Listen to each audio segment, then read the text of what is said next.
Well, welcome everyone. We're going to talk about InterSystems Data Fabric Studio. This is the agenda. Oh. So we have two parts for this presentation. It's a demo to introduce you to the new product. I'm sorry, a PPT to introduce you to the new product, and then a demo. Uh, I will try to tell you the story of the product. I mean, it's meant to load data, bring data from multiple sources, built for non-developers, for business users, data engineers. But we're trying to show you what's coming in terms of Gen AI, right? So we're going to move a little bit quick into everything that the product does, and then park at the end and talk about how we can use all this data that we're bringing together to feed into an LLM, ask questions, the usual that you have been seeing over and over and over on this session, on this event. So yeah, I could use the clicker. So the first step is connect, right? We have all these systems. Oh my gosh, can we fix that? Maybe it's too high. Is it on? Oh, that is much better, I guess. All right, that'll go. So in your organization, you can have multiple data sources, right? Customer data, orders. Here we're focusing, giving examples of financial services. And we want to ingest this data and also catalog it. And I will say that again because it's super important. We want to catalog everything. What tables do you have? What files do you have? What schemas in Kafka and streams you may have? Because cataloging allows us also to annotate this data. What is this about? What is it for? What is the name of this field? What does it do? And you'll see later when we are using LLMs, large language models, and technical SQL, that is very important. Because if you don't explain to the model everything about your data, the model will not be able to help you find your data and help you with many other things. So connect your data sources and catalog. That's the first step. We have a variety of connectors, and we keep adding more and more. Some examples from the financial services industry is Bloomberg. We have also Salesforce. We can connect to JDBC data sources and understand your tables, allow you to describe them, files in S3 buckets, et cetera, Snowflake. And again, no coding. Okay, so if you want to bring your data together without writing any code, that's the product. I'm going to see some screens and let you take a look. The next step is control, right? If I want to bring data in, I need data workflows. So I need to fetch data from source A and B. I need to validate this data, apply some business rules to verify if this is what I want. I need to maybe reconcile this data, like I have all these. If I'm an insurance company, for instance, and I am selling all these policies, and I'm giving this to a broker, and the broker is giving me a batch of data saying, this is what I'm going to pay you, I want to reconcile, right? This is a very common use case. So I'm getting data from two sources and making sure all the records that are here are there, and the data is valid. And then I may want to promote this data later to my final target data model for my reports. So you also want to run this every day, every hour, every minute, every end of quarter. You may not want to run it on a holiday. You may want to run it at 5 p.m. And if you are on daylight savings, 5 p.m. is different. So you need a business scheduler, right? So we have support for all that. So here I left some screens here for you to look at if you're taking this PPT home with you, but you're going to see the product as well on the demo. This is how our data workflows look like. It's hard to see, unfortunately. I will try to go to the screen and show you, but here you can see several modules of our product on the left side. Here you can see some of our workflows. We call them recipes because I'm a cook. I like to cook, so we have recipes. And here we have several stages of a single recipe. We can stage data from your source. We can apply transformations. We don't have any transformation for this one here. We can apply validations, reconciliations, and finally promote this data to a target data model. You can put this on a schedule, and this is how the business scheduler looks like. Here we have several data workflows that are scheduled to run. And you can see some columns here indicating when was the last time this thing ran, what was the status, this thing ran to completion, or was it aborted. We also support human workflows, so if something goes wrong, we'll initiate a workflow. Someone will get a notification, and we'll have to come here and make a decision. Maybe I should try again, maybe I should abort, right? And things like that. And another important aspect of the business scheduler is the holidays and business entities.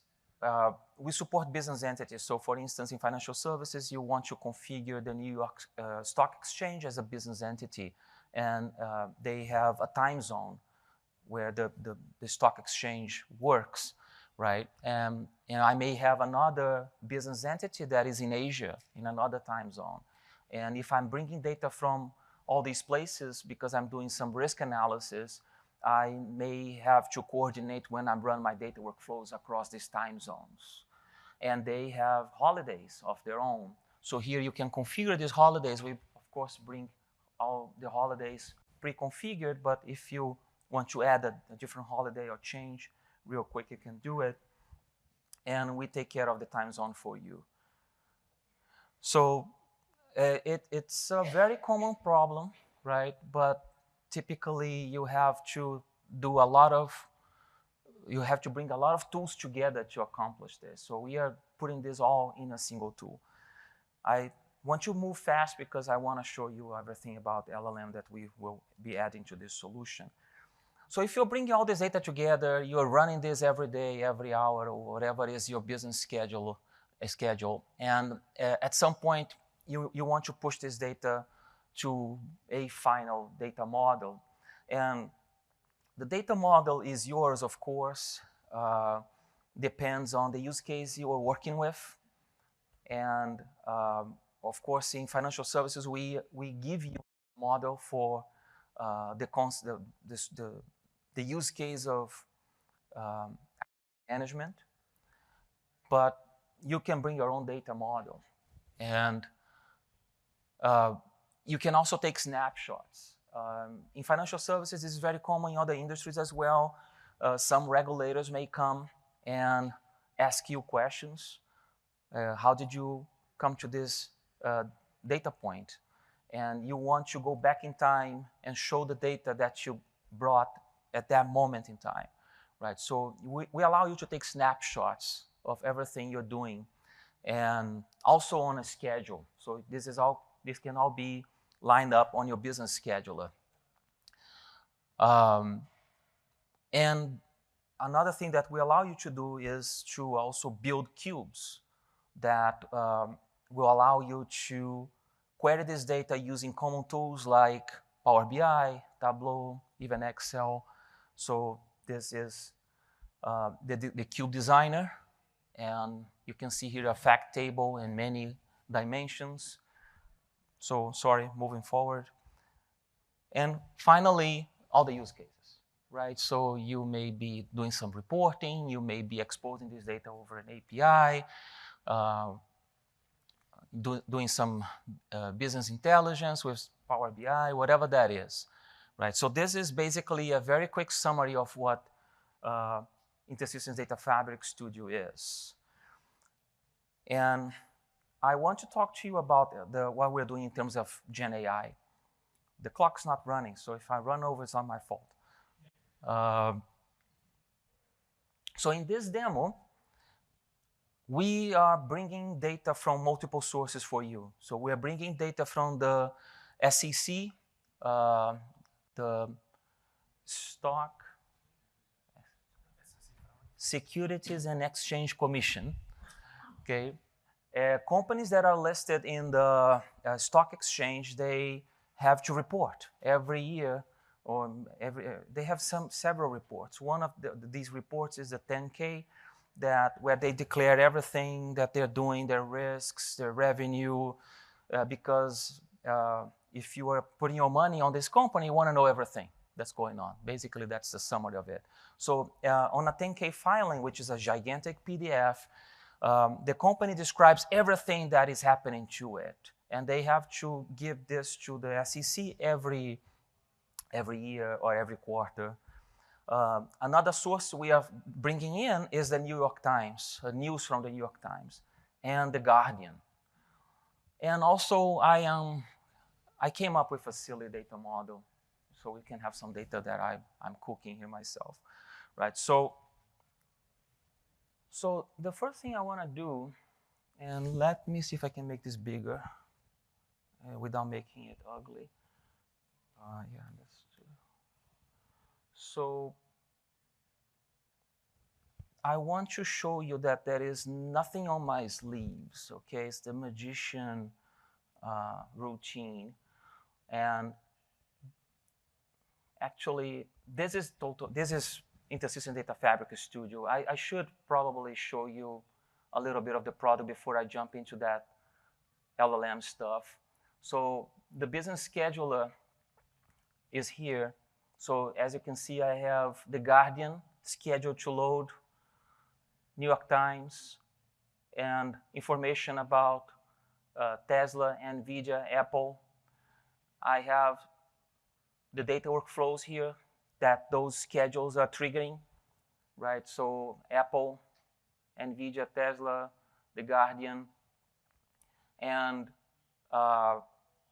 I'm coming here on the SQL Assistant, where I can run simple queries. I don't have anything on this table here, right? The table was not found, right? So I will create it so you can see that this is real, okay? This is me running a query, nothing special about that, but I can also ask my assistant here a question.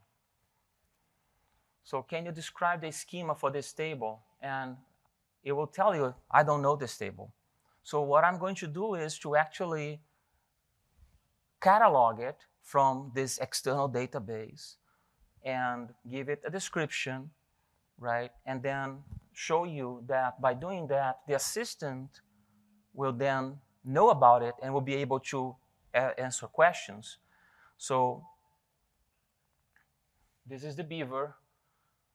I can create the table, insert some data. Let's run this script. Okay. So now, if I repeat this question, no, sorry, I have to catalog, and then you get to see the data catalog now.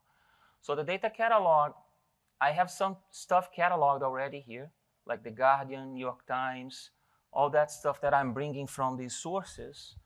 So well, the table has just been created. I have to grant me the privilege to see it. So let me do that.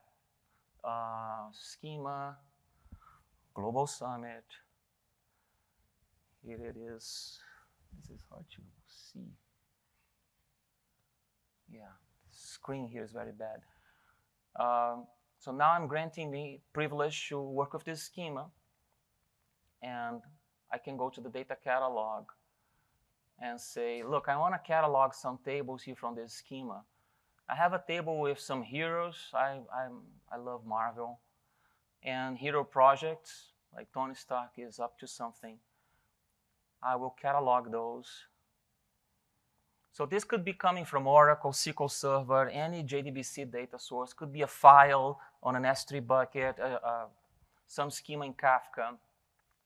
And now I have these two tables here that they are drafts in my data catalog and I need to finish describing them.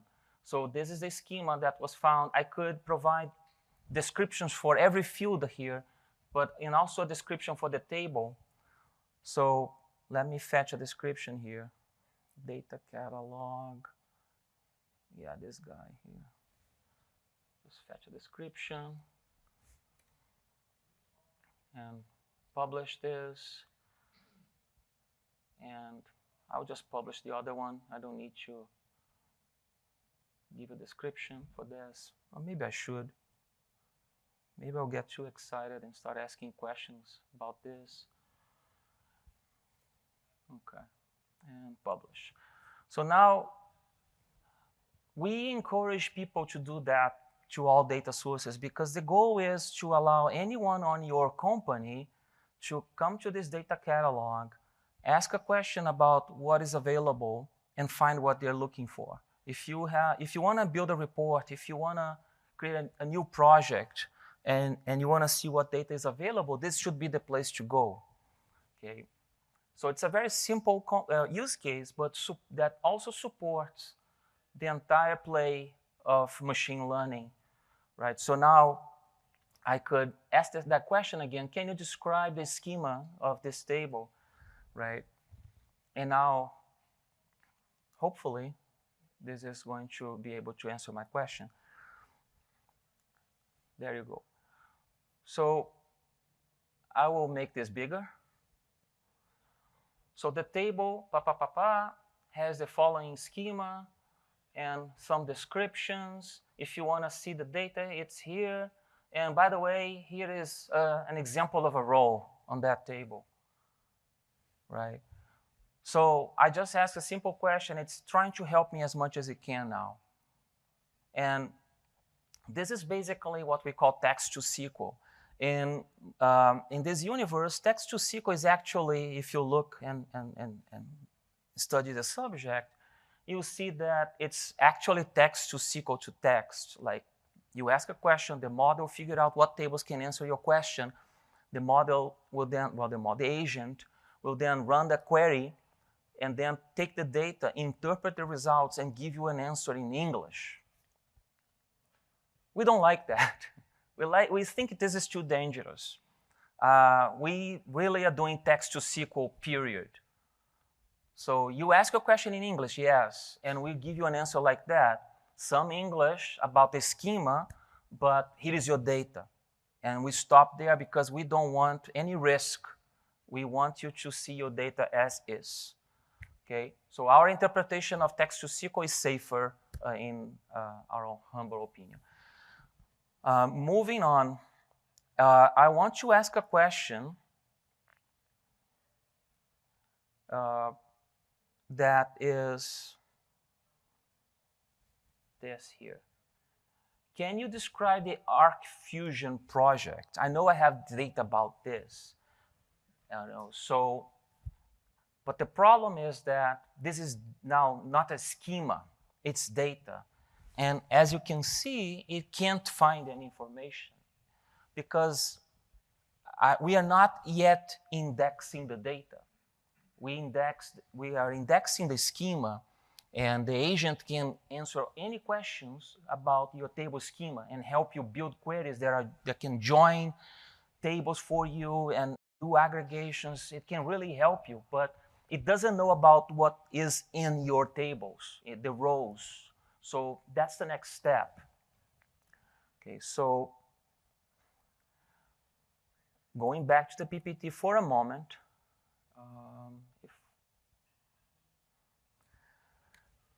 So take a look at this table. Market data. DV01, what is that? I don't know. DV01 limit. And market value. If you can't know what that is by just looking at that, the model can't know either. So that's why providing descriptions to these fields will help you also, help the model also help you. But not only that, if you really want the model to know to know about your data, you need to bring some meaning back to you need to bring some meaning back, right? So here is another example, a query that is getting the hero name, the hero real name. Those are very meaningful columns, so this is easier, right? But I want to provide a narrative for every row that this query returns. I want to translate these columns back to a text that explains the story, that tells me what is going on. So this is the template here. The hero, blank, with the real name, blank, lives at this place. He's working on this project, blank. And for every row that I find on that table that I'm joining with other tables, I'm applying this template to generate text. So that's what we call narratives. Narratives is a concept that we created that allows you to bring some meaning back to your data. Okay? If you have questions about that, we're happy to talk about it. What I'm going to do now is to create a narrative. So going back here, let me look at my. Okay, so I did that, and okay, let's create a narrative. So come here, narratives, new. So I need to give it a name. So let me find my notes here. Here it is. A name. I need to pick an index. Data catalog, company knowledge, description,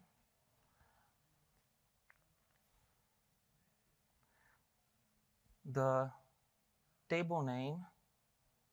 This is project, because is that it? Yes. And the query. So the query can be anything. I mean, you can be joining this table with many other tables. So that's the most code you're going to see on this tool. To build a narrative, you need to know a little bit of SQL. Okay? And then finally, the template. Okay? That's the same one that I showed you before.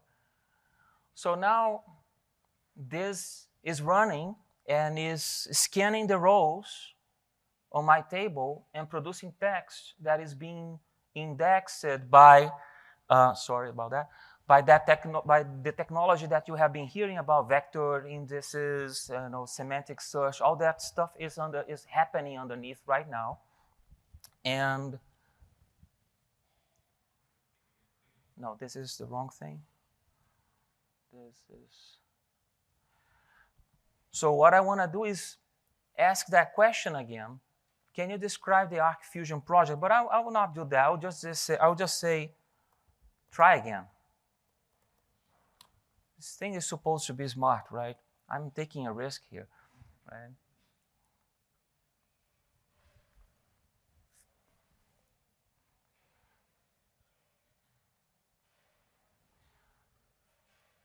Yeah, this is it. I will maximize this. So here you can see that the Arc Fusion project, well, I'll summarize for you. I just came up with this. Basically, Elon Musk is doing a partnership with Tony Stark, Iron Man, and they are going to put the arc reactor into Tesla so that you never have to charge your car again. Amazing, right? And the deal means that they are going to be the sole provider of arc reactors for Tesla, right? Which is very risky. If you are investing in Tesla, it may go wrong, right? So that is cool. And as you can see, this came from my database. I can go back to the Beaver here and show you that I have this data here. Stark Industries and Tesla have announced there is a source. That's the name of the project. It's a very large line of text.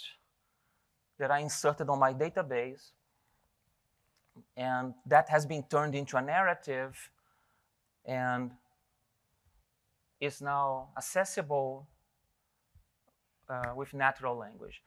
It took a little while for it to come back because typically a large language model starts generating word by word, and you see the words showing up as if I think you all play with ChatGPT here, and that manages your anxiety, right? But if you count the seconds between the first words and the last word, it will take like a minute for it to come back with a answer response as long as that. And you start reading right away, and you don't feel that it's taking a long time. Right now, we're not doing the word streaming, but the released product will have it. Me with the 3 dots blinking there. So the thing I want to do next, as you can see, this is just my data. I want to ask a more, like a broader question now that will mix New York Times, SEC, my data, hopefully all together. And let me see my question here. Show me. No. Explain how this is. Where is my question? Yeah, here it is. So I am investing in Tesla.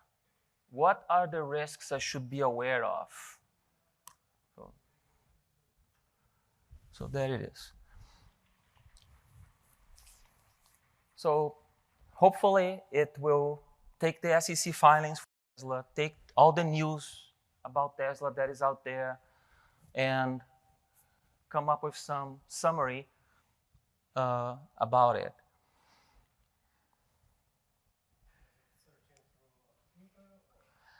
The search is practically done. What we're waiting for is for the answer from the LLM. Can you ask your question again? Because So I fetch data from the SEC, the Securities Exchange Commission. So this is in IRIS. I fetch data from the New York Times and the Guardian. This is also in IRIS. It's also in InterSystems Data Fabric Studio, which uses IRIS underneath. And we have vectorized these data sources.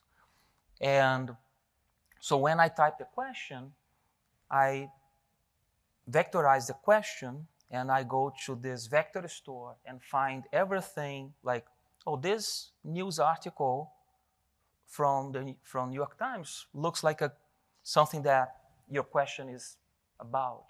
Similarity, right? The Guardian, oh, I found a similar article that could help with this question you're asking. Oh, this chunk of text from the SEC filing also seems to have something to do with your question. So we end up finding all these chunks of data in IRIS, and that is very fast.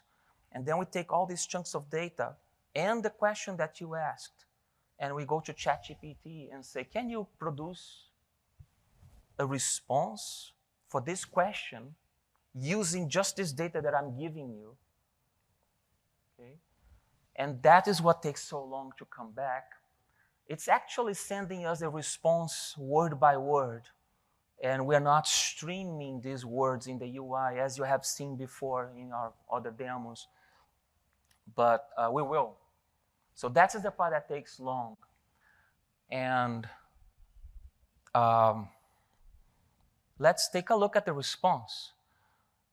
So yeah, we have operational risks, product liability. This comes from the SEC. This link is from the SEC.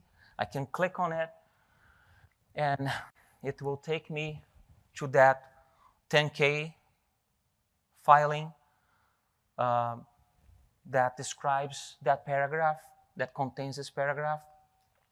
Supply chain dependencies, technology integration. Look, Arc Fusion Initiative. That's my project.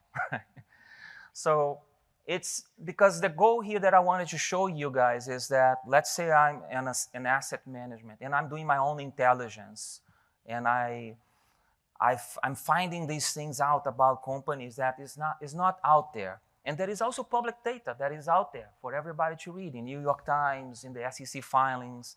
And as an investor, I want to bring this all together. So it put this technology integration with Ironman right there.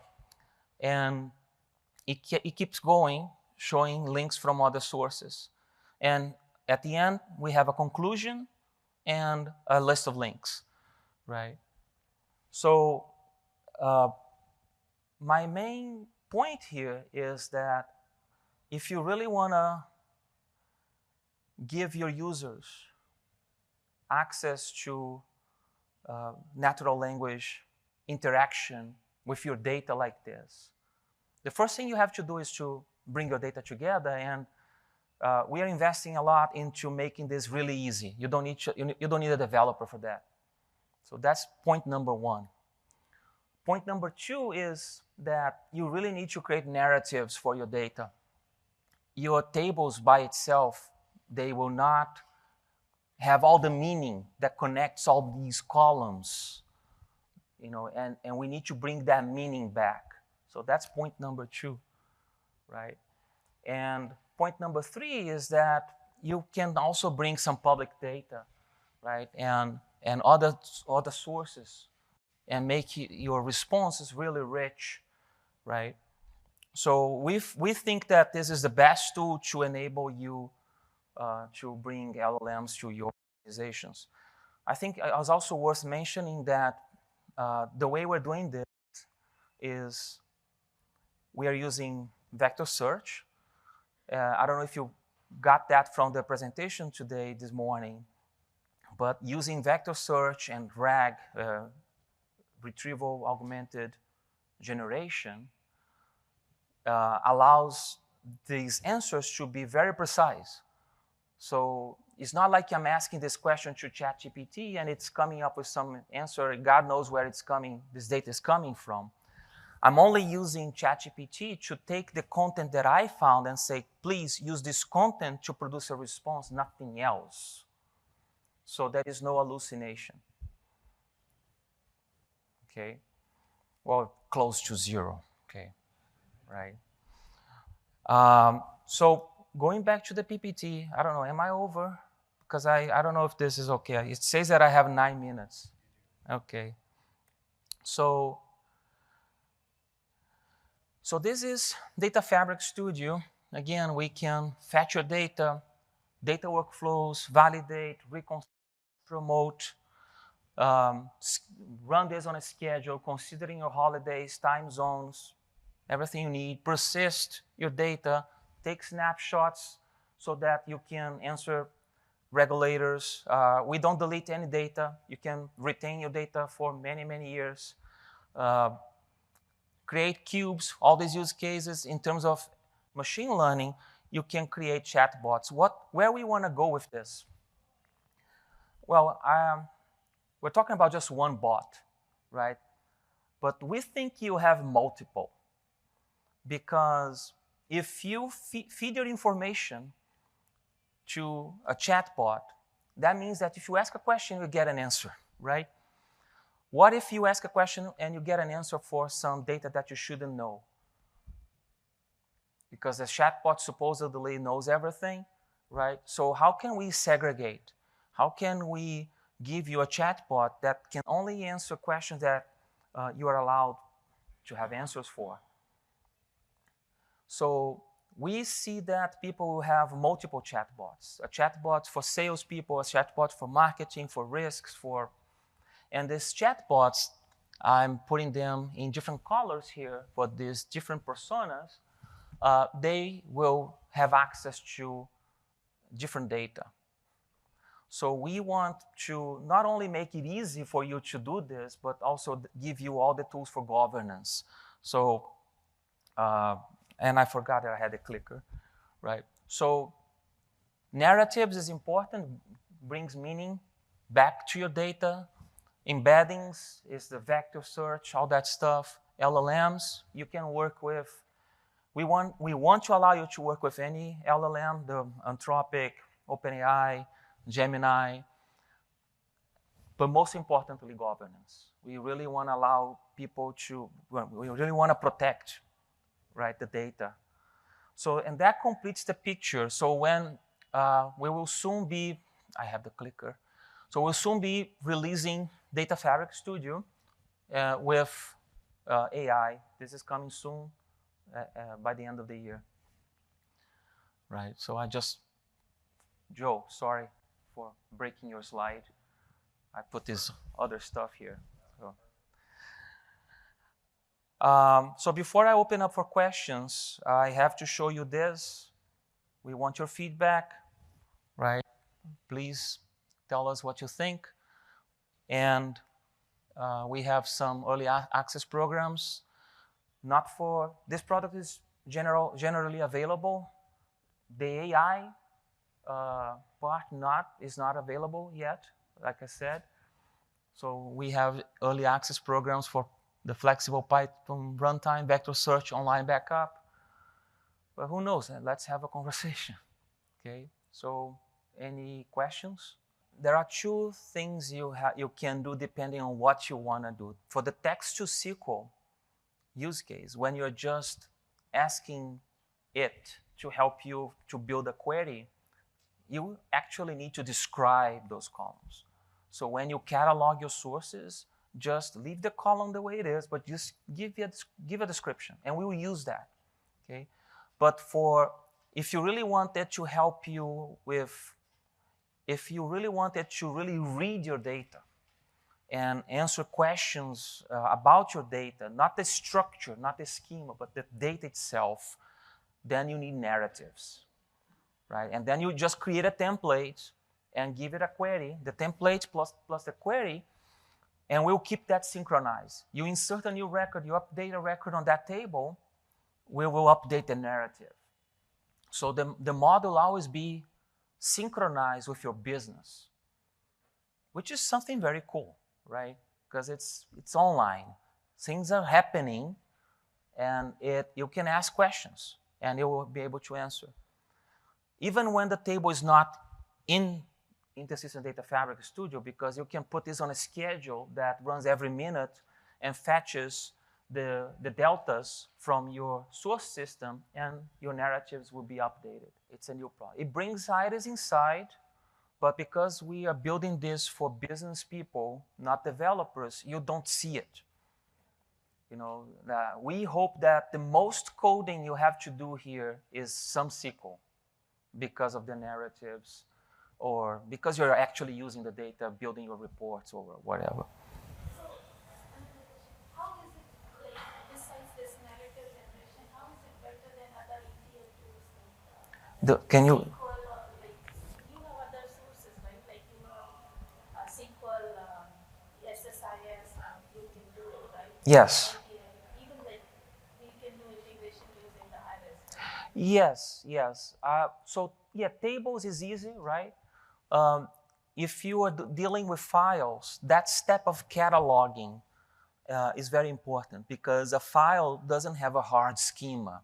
So we infer the schema by reading the file. We think this is a timestamp. We think this is a string, a number, a double. And then we'll let you fix it. And of course, provide descriptions to those columns on the file, right? And then you can create a recipe, a data workflow that fetches that file periodically from whatever source is that. Maybe someone is leaving that file for you on an S3 bucket, right? So you are periodically going there and fetching a new file. And then we load this file and we update the narratives.